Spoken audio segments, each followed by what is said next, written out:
একটা মানুষের নীরবতাকে তার দুর্বলতা ভাবা একদমই ঠিক নয়। এই পৃথিবীতে কিন্তু অনেক মুখোশধারী মানুষ রয়েছে। আজকে আমার ভিডিওতে সেরকমই কিছু মুখোশধারী মানুষের কথা আপনাদের সাথে শেয়ার করব, যারা কিনা আমাদের মতো এই ইউটিউব প্ল্যাটফর্মে কাজ করে। আসসালামু আলাইকুম সবাইকে। সবাই কেমন আছেন? আশা করছি আল্লাহর রহমতে সবাই ভালো আছেন, সুস্থ আছেন। আলহামদুলিল্লাহ, আমি আমার পরিবার নিয়ে আছি ভালোই।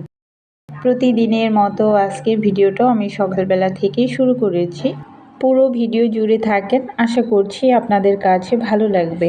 2টা দিন বাবার বাড়িতে থাকার পরে আবার বাসায় চলে এসেছি। তো এসেই তো এই তো পুরনো রুটিনে আবার ফিরে এসেছি।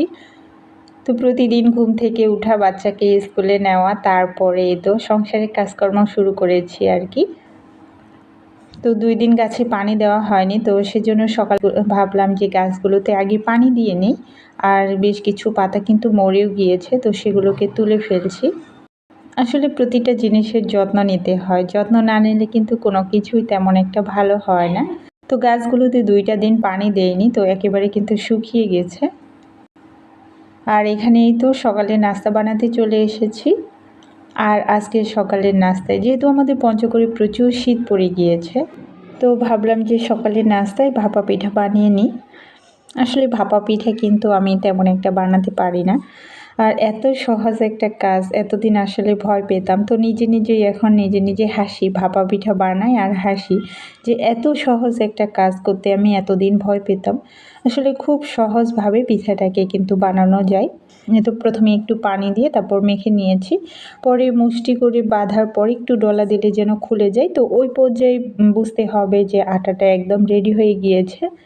তো এখন এরকম একটা চালনি নিয়েছি, তো আমার বাসায় এই চালনিটাই আছে। এটাতেই আমি এখন আটাগুলো দিয়ে ঝুড়িটা করে নিব। আর দেখে হয়তো বা বুঝতে পারছেন যে অনেক সুন্দর কিন্তু ভাপা পিঠা বানানোর জন্য ঝুড়িটা রেডি হয়ে গিয়েছে।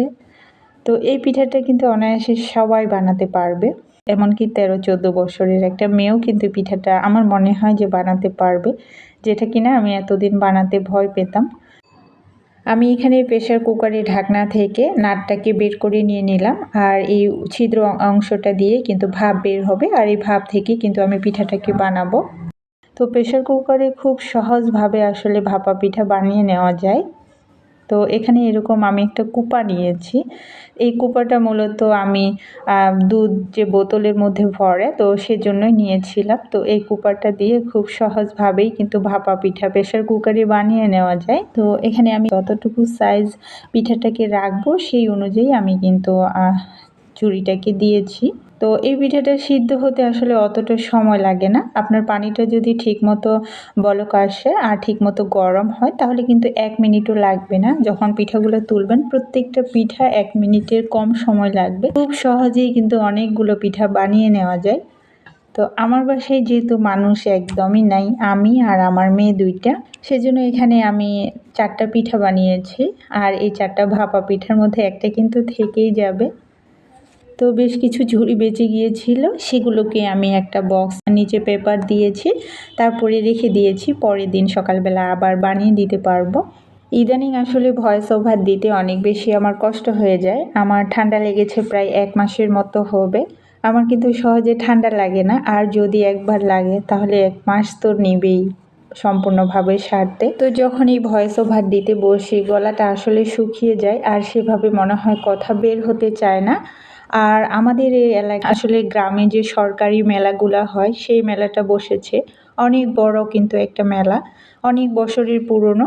তো সেই মেলায় তো একেবারে যে মাইকের আওয়াজ, আসলে রাত্রেও ঘুমাতে অনেক বেশি কষ্ট হয়ে যায়। তো 2টা দিন বাবার বাড়িতে ভালোই ছিলাম। বাবার বাড়িতে থাকতে কার না ভালো লাগে বলেন। তো এসেই আবার এই তো সম্পূর্ণ বাসাটাকে একটু পরিষ্কার করে নিয়েছি, যেহেতু 2 দিন ছিলাম না, ধুলাবালি পড়েছে। আর সেই সাথে তারপরও তো আসে, বিছানাগুলোকে চেঞ্জ করিনি, তো আজকে সবগুলোই চেঞ্জ করে দিচ্ছি, আর সেই সাথে ভালো মতো পরিষ্কার করে নিয়েছি। একটা কথা প্রচলিত আছে, দুষ্ট গরু থেকে শূন্য গোয়াল অনেক ভালো। তো আপনারা যারা আমাকে সাবস্ক্রাইব করেন, করে সাথে সাথে স্প্যাম কমেন্ট করেন, আবার ঠিক তারপরের দিনে 24 ঘন্টা হওয়ার পরেই সাথে সাথে সাবস্ক্রাইবার কেটে নেন, তো আমি তাদের উদ্দেশ্যেই কিছু কথা বলছি যে আমি কিন্তু কখনোই আপনাদেরকে সাবস্ক্রাইব করব না। এতে যদি আমার সাবস্ক্রাইবার না বাড়ে তাহলে নাই বাড়ুক। আসলে আমি দেখেছি যে ঠিক 24 ঘন্টা হওয়ার সাথে সাথেই সাবস্ক্রাইবার কেটে নেয়। আসলে আমি বুঝি না এদের সংসারে কি কাজ আছে কি নেই, তারা কি শুধু ঘড়ি দেখে থাকে যে কখন সময়টা হলো, কখন আমি তাকে বলেছিলাম যে আমার বন্ধু হও বা হয়নি, ঠিক 24 ঘন্টা পর পরেই কিন্তু সাবস্ক্রাইব কেটে নেয়। একটা মানুষ এতদিন কিছু বলিনি, আর এই প্ল্যাটফর্মে যাদেরকে আমি চিনি না জানি না তাদেরকে আসলে এই ধরনের কোনো কথা বলার মন মানসিকতাও কোনো দিনও হয়নি, কিন্তু আজকে না আর চুপ থাকতে পারলাম না। এতটা কষ্ট করে ভিডিও দেওয়ার পরে কেউ যদি উপর থেকে এসে আপনার সেই কষ্টটাকে একেবারে বৃথা করে দেয়, তাহলে আমি মনে করি যে সেখানে চুপ থাকা একদমই ঠিক নয়। তো মানুষের আসলে নীরবতাকে দুর্বলতা ভাবা কিন্তু একদমই ঠিক নয়। তো এই প্ল্যাটফর্মে যারা আমরা কাজ করি তাদেরকে কিন্তু আমরা কেউ চিনি না জানি না, তো তারপরেও কিন্তু দূর থেকে যে মানুষকে ভালোবাসা যায় এই প্ল্যাটফর্মে না আসলে কিন্তু আমি বুঝতামই না। এমন কিছু কিছু আপুরা আছে, জানি না কারা সাবস্ক্রাইব করে, তারা কিন্তু একটা কমেন্টও করে না, চুপি চুপি এসে সাবস্ক্রাইব করেই চলে যায়। আর কিছু কিছু আপুরা তো আছে ঠিক 24 ঘন্টা পরেই যদি ব্যাক না দিই তাহলে কিন্তু সাবস্ক্রাইবার কেটে নেয়। তো আসলে ব্যাক দিব কি দিব না সেটা পরের কথা, অল্প সময়টুকুও দেয় না। আসলে সংসারের এত এত কাজকর্ম থাকে, সব দিকে ভালোভাবে মেনটেন করতে গেলে আসলে অনেকটা সময় চলে যায় সংসারের পিছনে। তো সেক্ষেত্রে দেখা যায় যে আস্তে ধীরে সাবস্ক্রাইবার করব কি করব না তার আগেই কিন্তু সাবস্ক্রাইবার কেটে নেয়। তো এতে দেখা গেল যে আমার চ্যানেলে সে স্প্যাম কমেন্টও করলো, সাবস্ক্রাইবারটুকু সে কেটে নিল। তাহলে সেই মানুষটা আমার চ্যানেলের জন্য কতটা ক্ষতিকর হয়ে দাঁড়ালো না? তো আমি মনে করি যে এইরকম মন মানসিকতা নিয়ে এই প্ল্যাটফর্মে কাজ করার সেই সব মানুষদের কোনো যোগ্যতাই নেই, তাদেরকে এই প্ল্যাটফর্ম থেকে দূরে সরে যাওয়াই ভালো। আমার এই চ্যানেল কিন্তু একদমই নতুন, এখানে আমার তেমন কোনো সাবস্ক্রাইবারও নেই, আর সেরকম কোনো ভিউজও হয় না। আর আমি কিন্তু প্রতিদিন ভিডিও দিতে পারি না সাংসারিক নানা ব্যস্ততার কারণে।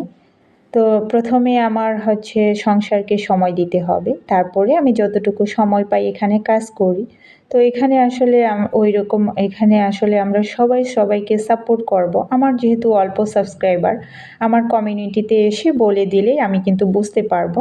তো আস্তে ধীরে সময় করে আমি তো তার চ্যানেলে যাব, তাই না?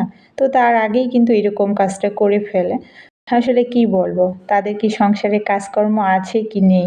তারা কি শুধু সারাক্ষণ মোবাইল নিয়েই পড়ে থাকে? সব দিকে নিখুঁত এবং পরিপাটি করে রাখতে গেলে একটা গৃহিণীকে কিন্তু তার সংসারের পিছনে অনেকটা সময় ব্যয় করতে হয়। তো এইদিকেই তো আমার রান্নাবান্না। আজকে দুপুরের রান্নায় তেমন কিছুই রান্না করিনি, লাউ দিয়ে মসুর ডাল রান্না করেছি, আর সেই সাথে শাক ভাজি করেছি, আর কালকে রাত্রিবেলা অল্প খাসির মাংস রান্না করেছিলাম সেটা আছে। তো এই দিয়ে আমাদের 3 মামের দুপুরবেলা খাবার হয়ে যাবে। এর মধ্যে আমার ছোট মেয়ে কিন্তু স্কুল থেকে চলে এসেছে, আর 1 ঘন্টা মাত্র সময়। তো এর মধ্যে আবার গোসল করিয়ে দিব, খাইয়ে আবার কিন্তু প্রাইভেটে নিয়ে চলে যাব।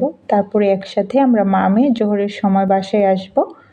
তো আমার এই চ্যানেলটিতে আজকে যারা নতুন ভিজিট করেছেন, আমার আজকে ভিডিওটি যদি আপনার কাছে ভালো লেগে থাকে তাহলে আপনি চাইলে আমার চ্যানেলের অন্যান্য ভিডিওগুলো দেখে আসতে পারেন। আর যখন ভিডিওটা দেখা শুরু করবেন প্রথমে একটা লাইক দিয়ে ভিডিওটি দেখা শুরু করবেন,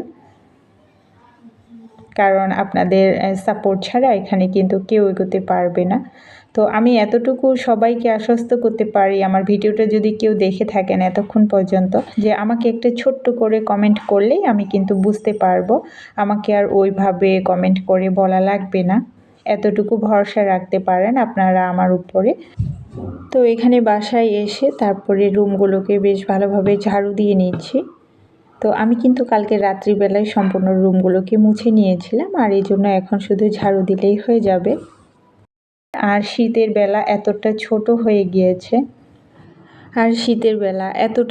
হয়ে গিয়েছে যে একটু যদি অলসতা করি তাহলে কিন্তু জোহরের নামাজ একেবারে দেরি হয়ে যায়। তো যাই হোক, আজকের ভিডিওটা আর বড় করতে চাচ্ছি না, আর একটি নতুন ভিডিও দেখার আমন্ত্রণ জানাচ্ছি আগে থেকেই। আল্লাহ হাফেজ।